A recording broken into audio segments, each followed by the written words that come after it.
Continuing on with dyslexia, I just want to dispel the myth that anybody believes that the education system in this country has changed in the last 30, 40 years, even the last 10.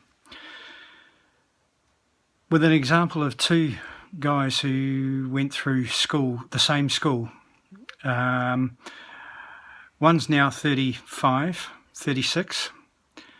He went to Skipton, to Airville School in Skipton, was labelled lazy, stupid and disruptive in his school reports, left school with no qualifications and was in a fairly menial job.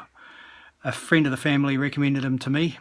We sat down and worked out a plan, and he's now reading, writing normally and naturally, reading stories to his kids. And he's doing extramural study to improve his career. So that was, 20 years ago? He went through that school. Same school, end of 2014, a mother rings me up, having been given my contact details by a mutual friend.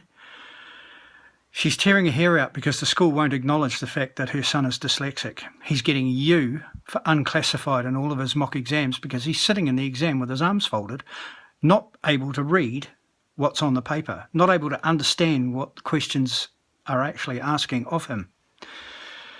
So he gets U in his mocks.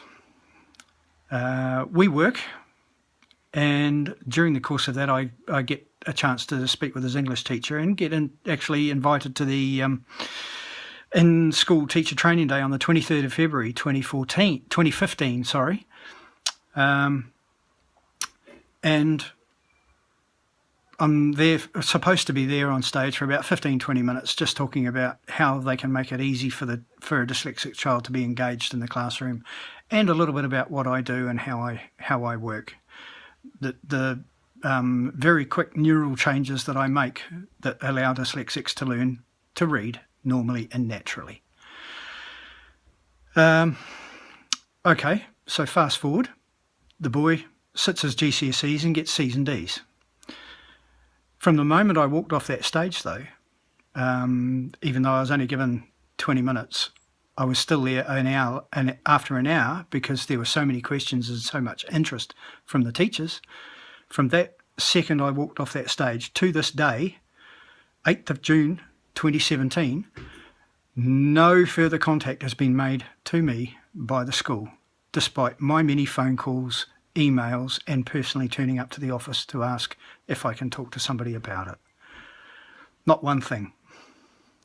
Now, I've written an email to the new head of Skipton Academy in the hope that with a change of management, they might be a little more receptive and a little more keen to actually do something for their dyslexic students. We'll see what comes of that. But the message that I think everybody should take away from this is you can't rely on the education system to do anything for your child if they have dyslexia. They will not do it. Skipton Girls, same thing. Ermisted's a different story, and I will tell you that story in another update.